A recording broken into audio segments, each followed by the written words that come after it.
दोस्तों, आज के चैप्टर में हम टैरो क्लब की मीटिंग कंटिन्यू रखते हैं, जहां बात सिर्फ बियॉन्डर्स या मिस्ट्रीज़ की नहीं होती, बल्कि पॉलिटिक्स और गवर्नेंस जैसे रियल वर्ल्ड कॉन्सेप्ट्स तक पहुंच जाती है। चैप्टर की शुरुआत होती है ऑड्री के पर्सपेक्टिव से। ऑड्री अपने फादर और एल्डर ब्रदर के बीच हुई कॉन्वर्सेशन याद करती है, जहां लोन किंगडम के पॉलिटिकल सिस्टम पर डिस्कशन चल रही होती है।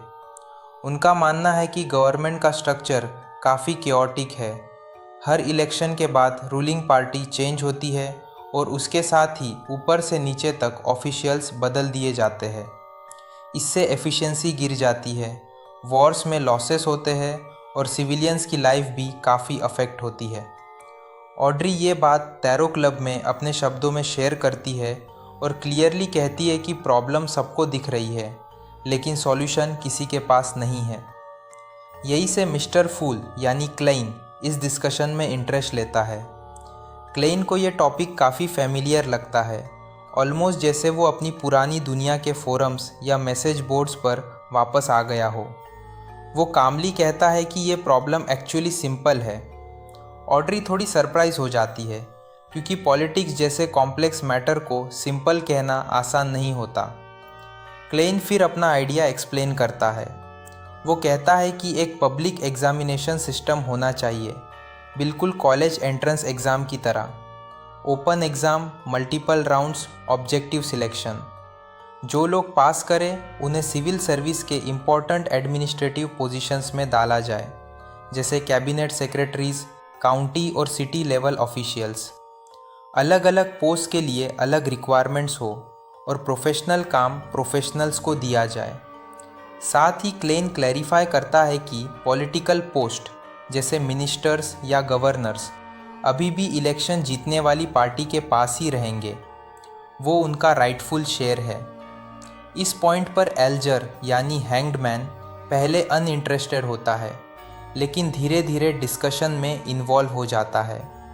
जब ऑड्री थोड़ा डाउट एक्सप्रेस करती है तो एल्जर सरकास्टिक टोन में बोलता है कि अगर मिनिस्टर्स मंकीज़ भी हो जाए तो शायद सिचुएशन ज़्यादा ख़राब ना हो, बल्कि मंकीज़ कम से कम स्टूपिड प्रोजेक्ट्स तो नहीं लाएंगे। ये मोमेंट थोड़ा कॉमिक रिलीफ देता है और क्लेन इंटरनली अम्यूज़ हो जाता है। ऑड्री इस आइडिया पर सीरियसली सोचती है और फिर सरप्राइज़ के साथ एक्सेप्ट करती है कि ये सिस्टम एक्चुअली काफ़ी इफ़ेक्टिव हो सकता है। वो जेन्युइनली मिस्टर फूल की इंटेलिजेंस की तारीफ़ करती है और सोचती है कि वो ज़रूर कोई बहुत एक्सपीरियंस्ड और एल्डरली जीनियस होंगे। यहीं पर क्लेन थोड़ा ऑकवर्ड फील करता है, लेकिन मीटिंग को एंड कर देता है। मीटिंग के बाद ग्रे फॉग के ऊपर क्लेन अकेला बैठकर सोचता है। वो रियलाइज़ करता है कि अब बियॉन्डर बनने के बाद वो एक और डार्क रेड स्टार को टच कर सकता है, मतलब एक और मेंबर को समन करने की पोटेंशियल है। लेकिन वो रिस्क नहीं लेता, क्योंकि अगर गलती से कोई चर्च का ऑफिशियल या डन स्मिथ जैसा इंसान आ गया तो टैरो क्लब तुरंत डेंजर में आ जाएगा। इसलिए क्लेन डिसाइड करता है कि पेशेंस ही बेस्ट ऑप्शन है। रियल वर्ल्ड में वापस आकर क्लेन अपने सीर पाथ के बारे में सोचता है और डिसाइड करता है कि अभी उसे सिर्फ स्पिरिट विजन पर ही फोकस करना चाहिए। पैरेलल में हमें ऑड्री का सीन मिलता है। वो एक्साइटमेंट में स्पेक्टेटर पोशन का फॉर्मूला लिखती है, केयरफुली उससे केमिस्ट्री नोट्स के बीच छुपा देती है ताकि कोई सस्पेक्ट ना करे। उसकी एक्साइटमेंट क्लियरली दिख रही होती है और वो अपने डॉग सूजी को अपना परफेक्ट असिस्टेंट मान लेती है।